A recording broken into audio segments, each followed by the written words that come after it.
juntos, Senhor, orando e aprendendo da Tua palavra, sempre, Senhor, no nome do Seu Filho amado. Amém.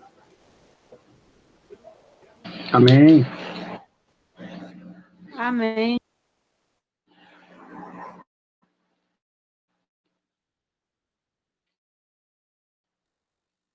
Sérgio? Amém. Obrigado pela oração, irmão.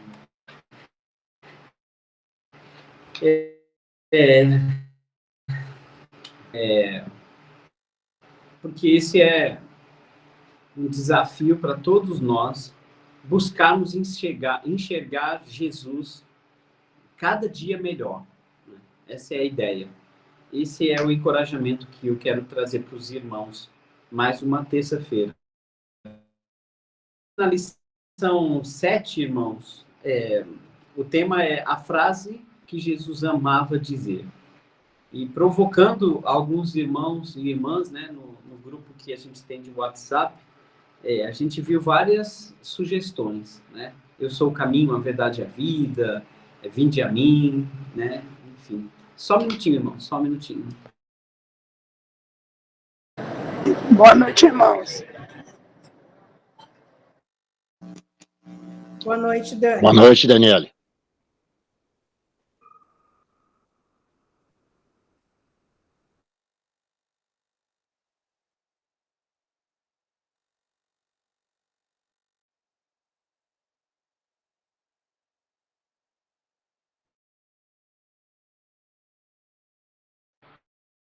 Ele está me falando aqui que estava travando. Não sei se estava travando para alguém aí.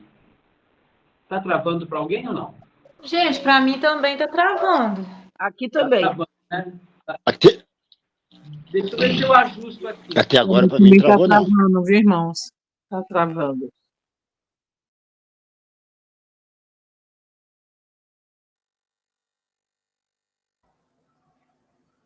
Para mim não tá travando, Sérgio. Só tu que tá com o microfone fechado. Aqui também não tá travando, não, mas tava fritando ovos. Ô, Sérgio, tá com o microfone fechado. Eu acho que ele tá tentando.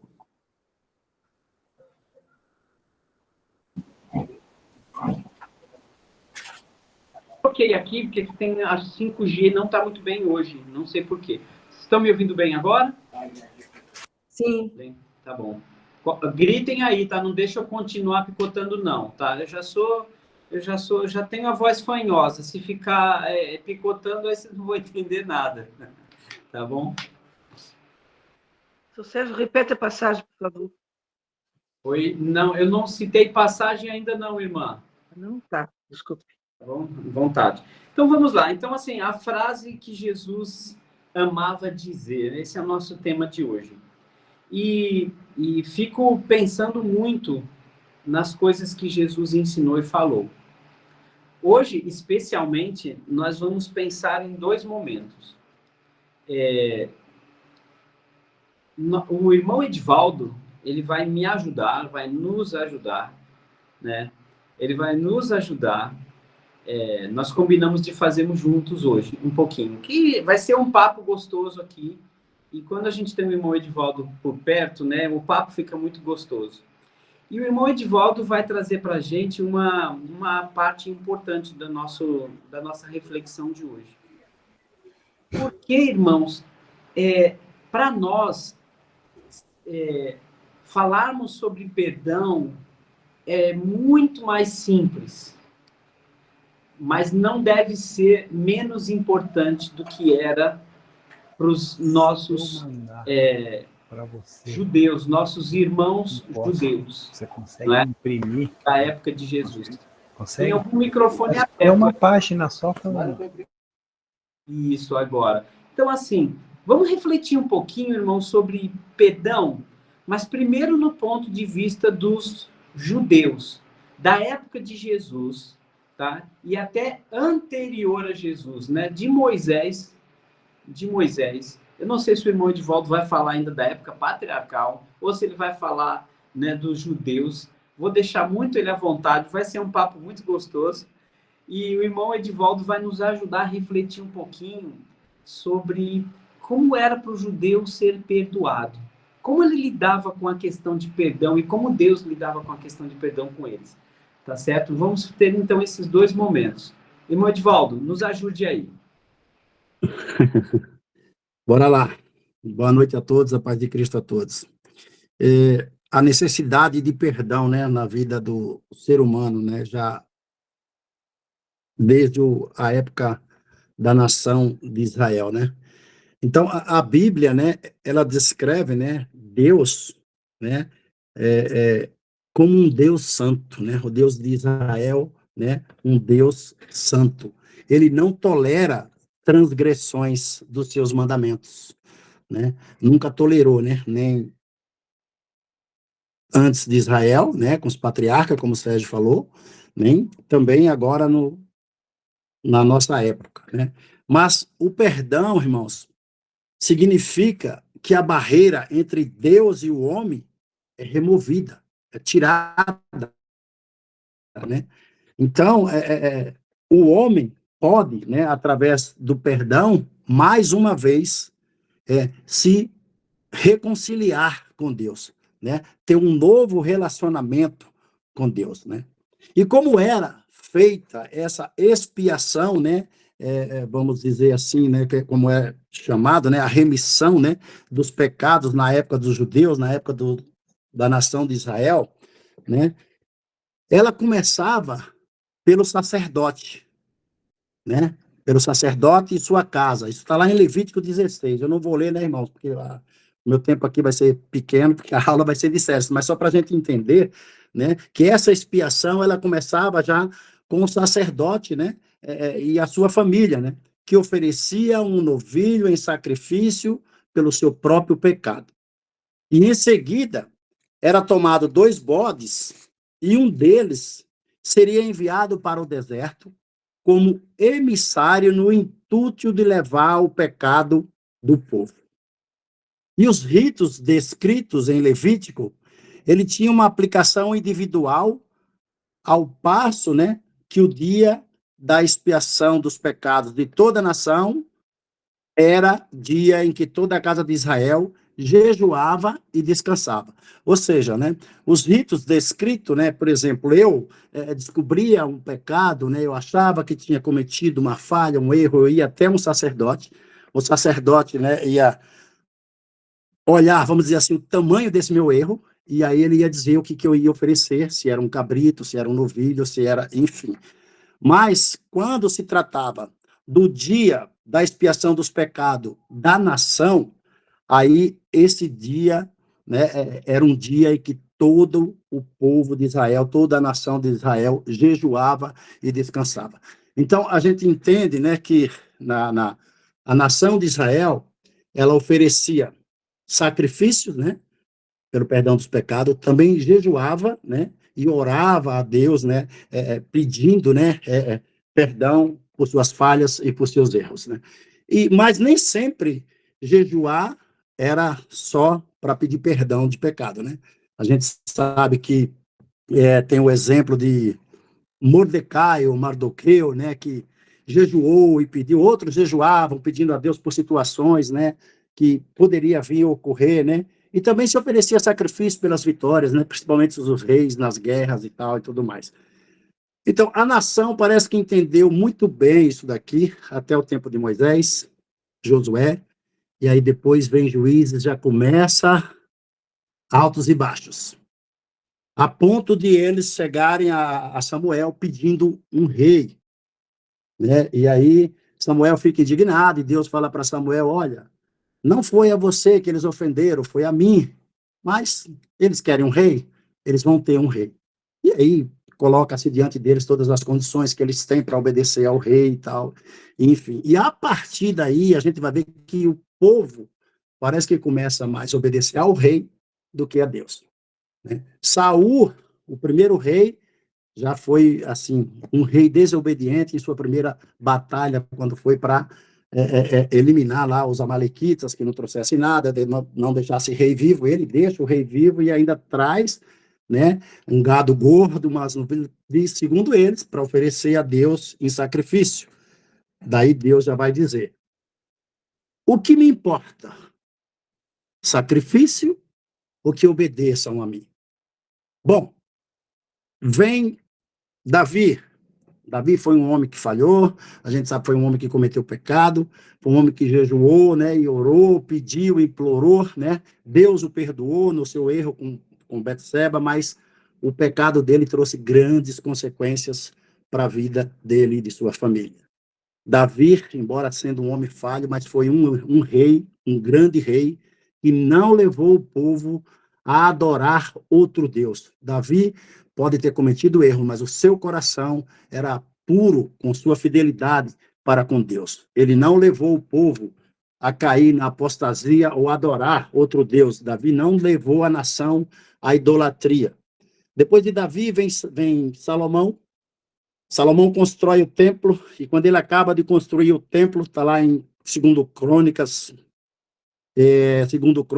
7, no versículo 14, ele diz assim, ó, Deus diz para Salomão: se o meu povo, sobre quem foi invocado o meu nome, se humilhar, suplicando e buscando a minha presença, e se arrepender do seu mau comportamento, eu ouvirei do céu, perdoarei seus pecados e curarei seu país. Depois de Salomão, vem Roboão, e aí as tribos se dividem. Né? Aí fica Israel com 10, Judá com 2. Teve grandes reis em Judá, Israel nem tanto, levando o povo a cair na apostasia, e aí o povo começou a seguir os reis, né? O que o rei fazia, né? Eles também, né? Começaram a adorar outros deuses, começaram a casar com estrangeiras, enfim, a ponto de Deus mandar os seus profetas, né? Para alertar, para avisar o povo e os reis sobre o que eles andavam praticando, né? Isaías 1, por exemplo, Isaías capítulo 1, versículo 13, diz o seguinte: parem de trazer ofertas inúteis, o incenso é coisa nojenta para mim. Luas novas, sábados, assembleias, não suporto injustiça junto com solenidade. Aí no 16 ele diz: lavem-se, purifiquem-se, tirem da minha vista as maldades que vocês praticam. Parem de fazer o mal. Eles não deram ouvidos a ponto de irem para o cativeiro. Israel, depois mais tarde Judá também, né? A gente sabe que Jeremias também foi um dos profetas que alertou sobre essa situação do país, sobre essa situação da nação, foi jogado numa cisterna, enfim. Bom, Israel não volta mais do cativeiro, a ponto de, né, vamos dizer assim, a nação ter sido extinta. Judá, depois de 70 anos, né, aí irmãos, né, servos de Deus que não se contaminaram, mesmo estando lá longe, né, de suas crenças, de suas raízes, né? A gente sabe que teve Daniel, Cedraque, Mesaque, Abednego e tantos outros, mas 70 anos depois, aí a Babilônia já tinha sido tomada por Ciro e tal, e ele permite que os judeus voltem para reconstruir Jerusalém. Aí eles voltam, né? Lá a gente vai ver isso em Neemias e tal, tudo mais, eles faz a reconstrução de Jerusalém, mas já não tem mais rei, já não tem mais o templo. E aí eles ficam um tempão até a chegada de Jesus, só para a gente entender. E quando Jesus chega, a situação aí é pior. A situação lá está pior do que antes, lá, né? Com Salomão e com aqueles reis que não foram tão fiéis a Deus. Por quê? Porque o povo ainda tinha que oferecer sacrifício, mas estava tudo debaixo do jugo de Roma, né? E os sacerdotes já não eram da linha de Arão, né? Já não eram da... E, enfim, e aí, para que você pudesse, para um judeu, fazer o sacrifício pelo seu pecado, né? Virou comércio ali. Os pobres praticamente não conseguiam oferecer um sacrifício, né? Para remissão dos seus pecados, porque eles não tinham dinheiro para comprar um animal para oferecer, né? E sempre lembrando que lá na lei esse animal tinha que ser puro, não podia ser um animal, né, aleijado, não podia ser coxo, não podia ser cego, tinha que ser um animal, né, perfeito. Então, o pobre não tinha condições. Quando eles chegavam lá, e eles ficavam querendo oferecer, vender, né, pombinhos, né, com defeitos, cego e tal, tudo mais. A ponto de quando Jesus chega, que entra lá no templo, ele vai dizer, fizeram da casa do meu pai casa de negócio. Então, né, irmão, só para a gente entender as dificuldades que os judeus tinham, né, não era tão fácil assim para oferecer um sacrifício pelos seus erros, né, pelos seus pecados. Né? Parece que para o pobre era mais difícil, para o rico, parece que nem tanto, né? E a ponto de ele, se eu pecar, eu mando oferecer mais um no vídeo, mando oferecer mais outro e tal, enfim. Agora eu fiquei pensando, fiquei imaginando, a nação de Israel, acho que tinha mais de 1 milhão de habitantes, não sei, eu não fiz essa pesquisa. Imagina, irmãos, todo mundo oferecendo sacrifício ao mesmo tempo, como é que esses sacerdotes iriam fazer esse sacrifício, como é que ia ser feito essa oferta pelos seus pecados, né, durante esse dia. Mas, enfim, aí eu vou ler uma passagem aqui, passar a palavra para Sérgio, porque eu sei que aí ele vai dar continuidade em cima disso daqui. Hebreus 10.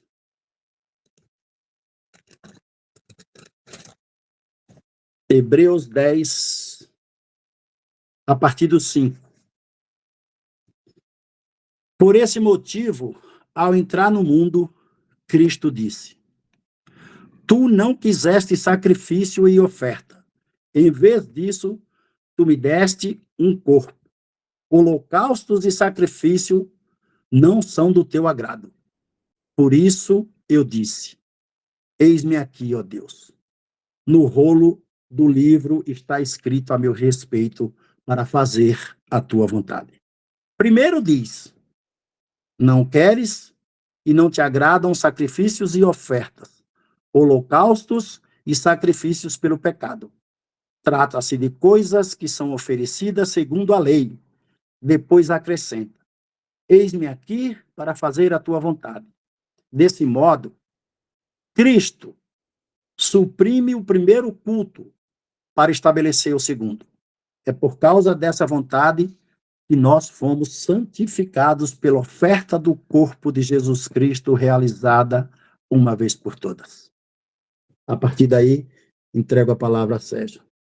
Aí a explicação agora é com ele. Obrigado, irmão Edivaldo. Obrigado mesmo, irmão. Você ainda foi além, né? Foi muito bom. O irmão Edivaldo começou trazendo a importância de entendermos que Deus sempre foi santo. E por causa dessa sua santidade, ele jamais tolerou o pecado. Mas mesmo não tolerando o pecado, como o irmão ressaltou muito bem, mesmo não tolerando o pecado, ele sempre deu um jeito para que o povo alcançasse o seu perdão. Né? Ao invés de se afastar de nós e de nos deixar aqui sozinhos, não. Ele vem trabalhando em todas essas gerações que o irmão Edivaldo nos colocou muito bem, irmão, com muita propriedade. Deus vem trabalhando incessantemente para nos alcançar. E a forma de nos alcançar é o perdão. E obrigado mesmo, irmão. Você me trouxe até mais encorajamento para concluir isso. Né? Essa história, ela é maravilhosa. Tudo isso que o irmão Edivaldo contou, todo esse esforço de Deus e todos os sacrifícios que Deus pedia era para, de alguma maneira, abrir os olhos do povo. Como ficou muito claro por essas passagens, que Deus não queria sacrifício, mas os sacrifícios eram sombra do que Deus queria para a gente no futuro, né? Queria para eles no futuro. Então foi muito bom ouvir isso, e não dá para esconder o grande amor de Deus, né? Há até um livro antigo que li, chamado Deus Ama para Sempre, né? Que mostra o trabalho de Deus de geração em geração. Como o irmão Edivaldo colocou muito bem aqui para todos nós. E o grande problema humano sempre foi o pecado, não é? O pecado. Mas já pensou, irmãos? Já pensou a irmã Sandra, junto com os filhos, com toda a família dela, pegando bode, amarrando os bodes na carroça, viajando léguas e léguas até o deserto? Já pensou a nossa irmã Mary precisando, sabe, gastar o dinheiro dela, juntar um monte de animal? Aliás, primeiro ia ter que conversar com o sacerdote. confessar todos os pecados, e o sacerdote, olha, você está precisando aí de 400, o teu pecado foi tão grande, Mary, que você está precisando de 400 bodes, 300 ovelhas, tá certo? 1000 pombos. Olha, irmãos, como era difícil para o povo judeu. Era jejum, como o irmão colocou muito bem, jejum de dias, muitas vezes. Todo um ritual para que Deus os perdoasse. Para, de alguma maneira, fazer com que o povo se esforçasse pelo arrependimento. Para que o povo entendesse que aquilo tudo não precisaria se eles tivessem um coração humilde diante de Deus. Tudo isso, e Deus ia colocando leis, e colocando rituais, e colocando tantas coisas com o fim de que o povo sentisse muito mais dificuldade de pecar do que viver a vida santa, não é? Mas quanto esforço. E o irmão Edivaldo ainda trouxe para a gente, de forma muito importante, nos dias de Jesus, a dificuldade ainda era maior. Porque se nas gerações antigas, anteriores a Jesus, precisava tanto sacrifício, animais e dinheiro, e sacrifício e sacerdote, na época de Jesus o povo estava sozinho, porque os seus líderes não se importavam com eles, só se importavam com o próprio umbigo. Os seus líderes judeus só se importavam de aparecer nas praças, só se importavam em mostrar que eram bons e que eram os melhores. Ninguém conseguia nem chegar perto dos líderes. Que tristeza e que lamentável era para o povo judeu, na época de Jesus, de pedir ajuda para alguém que o representasse diante de Deus. Um sacerdote, então, ninguém nem via. Tinha que enfrentar a fila do grande supermercado do templo em Jerusalém para tentar comprar um animal.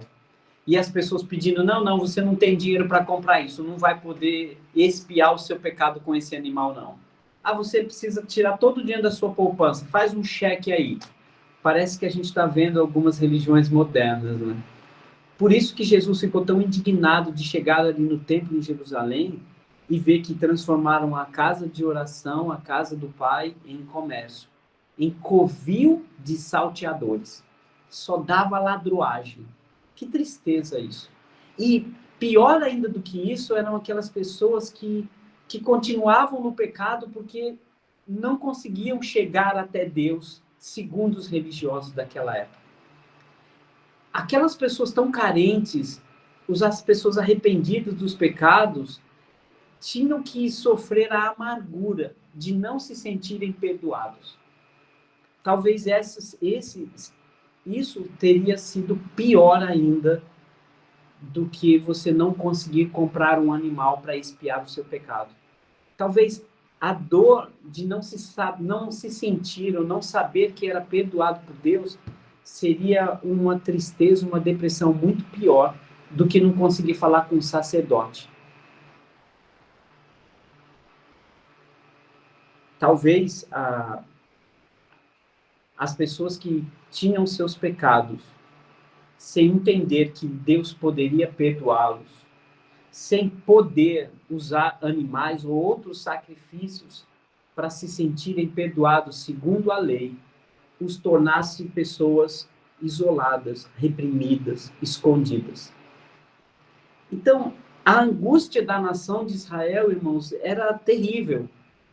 Não era por causa da pobreza, não era por causa dos líderes hipócritas, não era porque eles não conseguiam ter um representante ou um sacerdote que os representasse diante de Deus, mas porque o povo se sentia culpado diante de Deus. Imagina o olhar do povo de Israel, imagine o olhar das pessoas em Jerusalém, na Galileia, imagine o olhar daquela mulher samaritana. Imagina o olhar daquela mulher que foi pega em adultério, que queriam apedrejá-la. Esses exemplos, irmãos, mostram claramente como viviam as pessoas sem o perdão de Deus, impedidos pelos homens. Sabe quando o ser humano, além de não ser perdoado por Deus, ainda impede que outros sejam? Alguns que nem se chegavam a Deus e impediam que outros chegassem. Colocavam fardos pesados sobre as pessoas. Isso tudo que o irmão Edivaldo colocou, que comentei agora, irmãos, é para nos ajudar a pensar como devia ser importante para uma pessoa ouvir de Jesus: os seus pecados estão perdoados. Imagine aquelas pessoas vendo que Jesus era alguém que vinha da parte de Deus. Imagine as pessoas vendo milagres que só quem poderia fazer seria o próprio Filho de Deus. Imagine aquele homem que curava cegos, coxos, aleijados. Imagine aquele homem que todo mundo já estava o reconhecendo como alguém vindo dos céus. Virasse para eles, especialmente para eles, individualmente, olhando nos olhos e dizendo: filha, os teus pecados foram perdoados. Eu te perdoo. Vai e não peques mais. A gente não percebe, irmãos, a grandeza disso, porque a gente vive no perdão fácil, entre aspas. Às vezes a gente não percebe a importância disso, porque hoje nós temos acesso ao Pai diretamente. E mais que isso, nós ainda temos a presença do Espírito Santo em nós. E nós precisamos tomar cuidado, irmãos, para valorizarmos isso. Porque não é fácil, irmãos, para Deus nos perdoar. É preciso toda a dose de amor que Ele tem. E é completo. É preciso toda a dose de misericórdia. É preciso toda a dose de esquecimento. Porque Ele esquece quando nos perdoa. Né? Aliás, Ele esquece dos nossos pecados quando nos perdoa. Essa é a frase correta. E irmãos, Jesus chegou num momento em que as pessoas jamais pensariam em ser perdoadas. Era melhor viver no pecado mesmo? Ou era melhor viver enclausurada? Ou era melhor viver isolado, com depressão? Era melhor não ter esperança nenhuma, porque Deus já não os ouvia. Isso era o que tinha no coração das pessoas daquela época, irmãos. Deus não nos ouve mais. Deus nos esqueceu. Deus nos abandonou. E por que eles pensavam assim? Porque olha os líderes que Deus colocou lá no templo. Olha quem são os chefes das sinagogas. Olha quem são os sacerdotes. A gente nem vê a cara deles. A gente nem sabe se ele está oferecendo um sacrifício pelo pecado do povo todo uma vez por ano. Quem é o sumo sacerdote? Importante demais, cheio de ouro demais. Quem eram os escribas, os fariseus? Quem eram os doutores da lei, como era Paulo? Né? Que judiava do povo, que matava e apedrejava as pessoas sem dar a elas nenhuma chance. Era muito mais fácil para o povo ter medo. Ter medo de que se pecar vai ser apedrejada.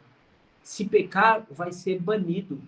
E Deus o livre de você nascer com uma doença ou aleijado, porque isso vai ser sinal evidente de todo mundo que você pecou, por isso Deus te castigou e te colocou aleijado numa cama como um paralítico.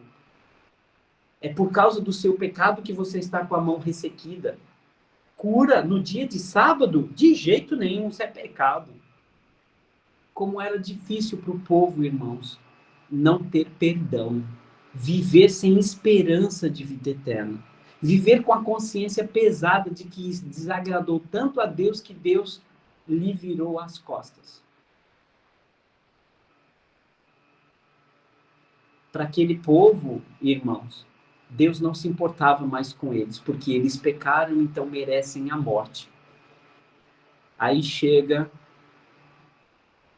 o Jesus de Nazaré, olha para a mulher samaritana, né, e diz que basta ela adorar a Deus em espírito e em verdade, que não seria nem Samaria, nem Jerusalém que Deus estava, mas Deus estaria perto de quem o adorasse em espírito e em verdade.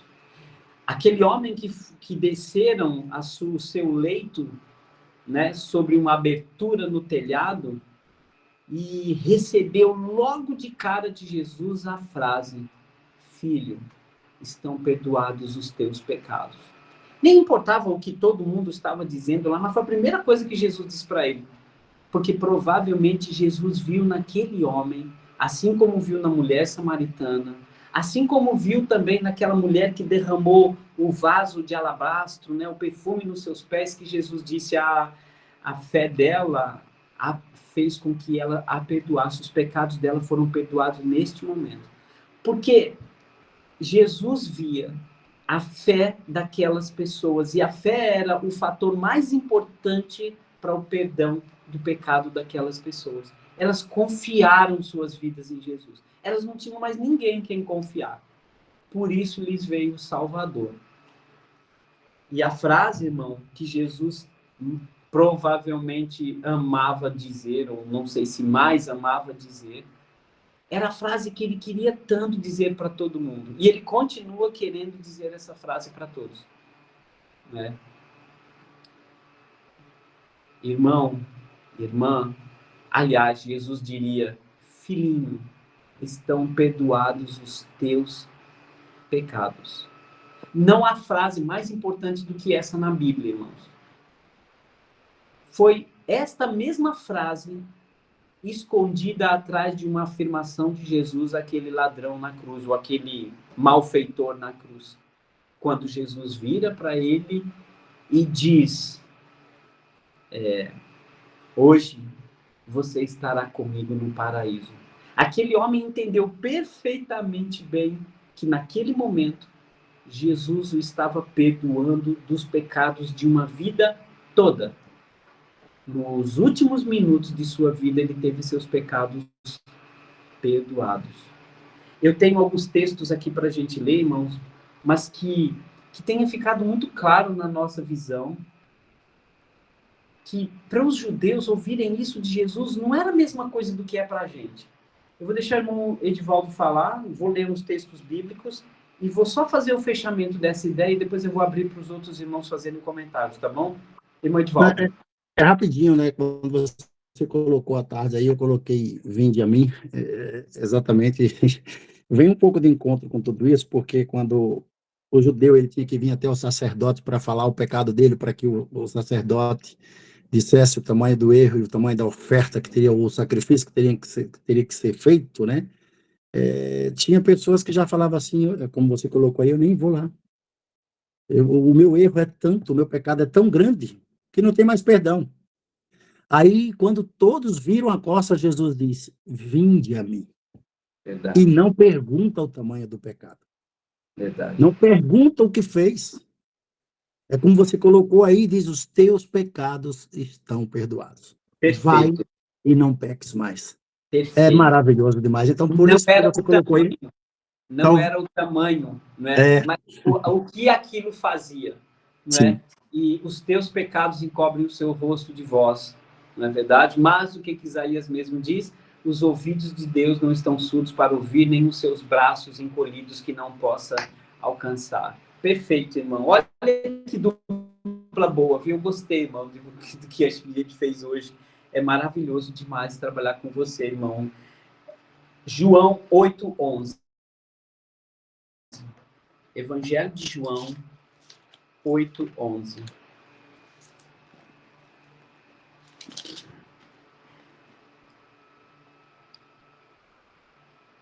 Jesus então perguntou para aquela mulher, né? Versículo 10, melhor. Erguendo-se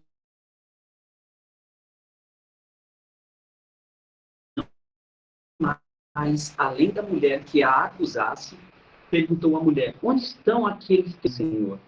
Então Jesus lhe disse: nem tampouco eu te condeno. Essa frase de Jesus, ela significa: eu te perdoo, eu não te condeno, eu perdoo o que você fez. Agora vai e não peques mais. Lucas 23:43. Lucas 23:43.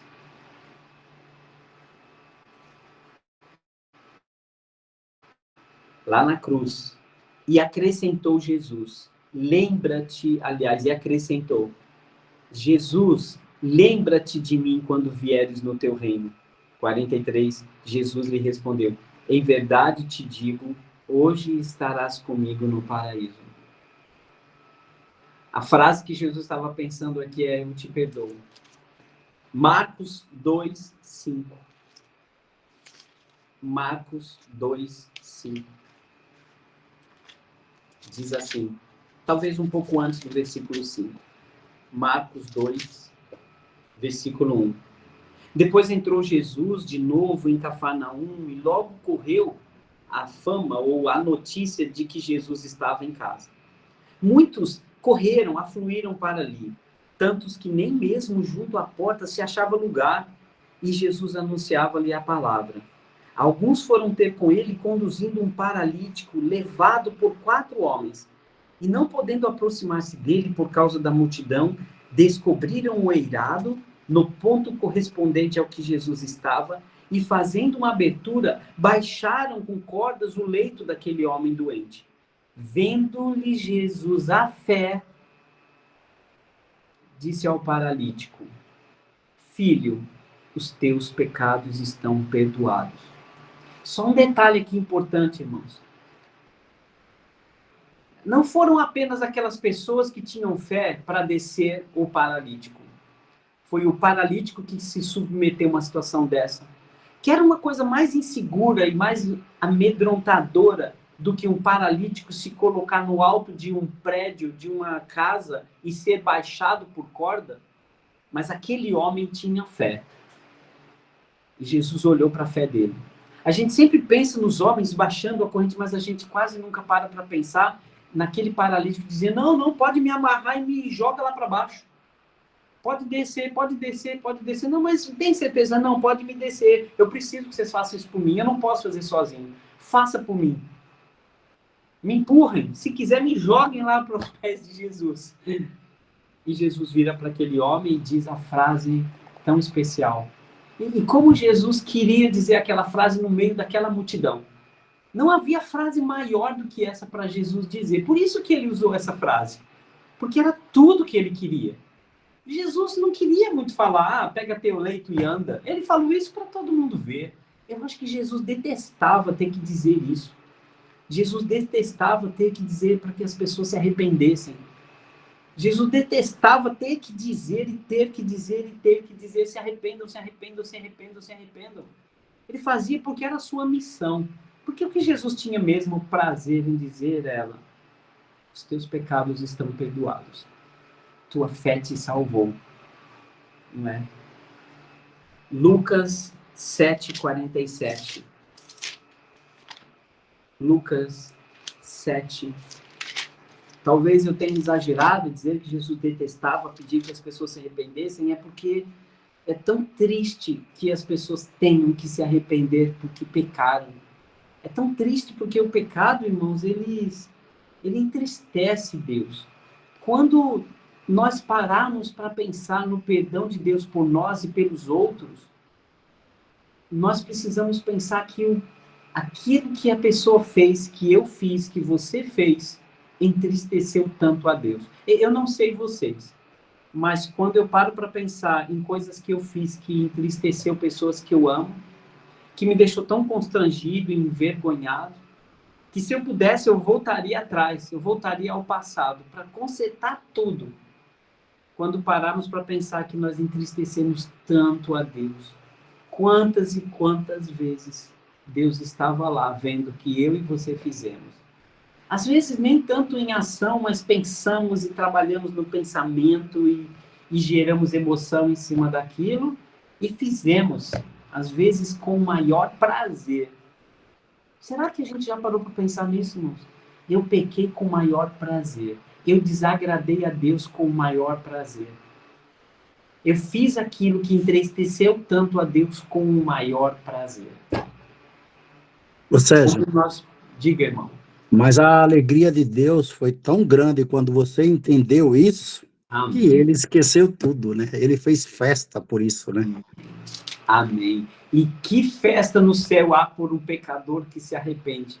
Não é verdade? Que festa no céu, a palavra festa. Bom, para concluir, Lucas 7:47. Lucas 7:47.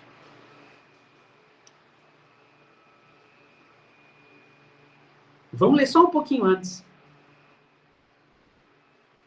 Versículo 43. Simão, supondo que aquele a quem mais perdoou, replicou-lhes: julgaste bem.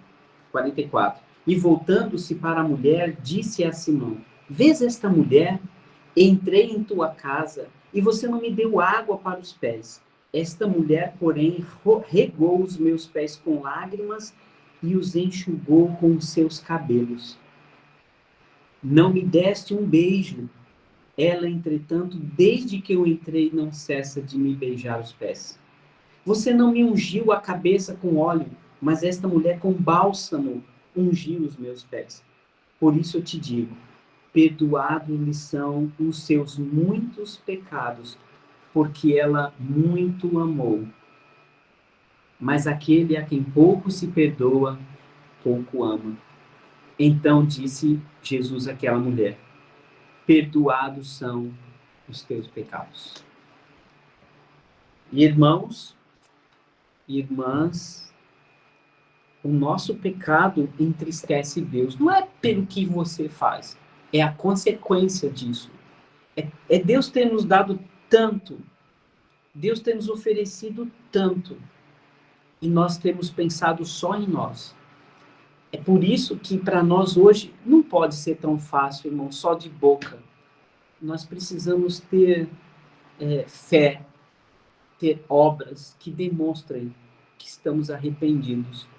E quando nós formos orar por alguém ou por você mesmo, como o sacerdote tinha que expiar o pecado dele e do povo, que nós façamos a mesma coisa. Você é o seu sacerdote, você é a sua sacerdotisa. É você que apresenta sacrifícios dignos diante de Deus todos os dias. Todos os dias. E com os teus irmãos na hora da ceia. E com os teus irmãos na hora de louvar e cantar. Mas especialmente, irmãos, quando nós orarmos por alguém, ore ainda com mais fé, com mais força, para que Deus perdoe os pecados daquelas pessoas. Tanto quanto pedimos para que Deus as cure, resolva seu problema financeiro ou qualquer outra coisa. Essa deve ser a nossa oração constante, uns pelos outros e por nós mesmos. Pai, perdoa-lhes os seus pecados. E talvez completando a frase de Jesus, porque as pessoas não sabem o que fazem.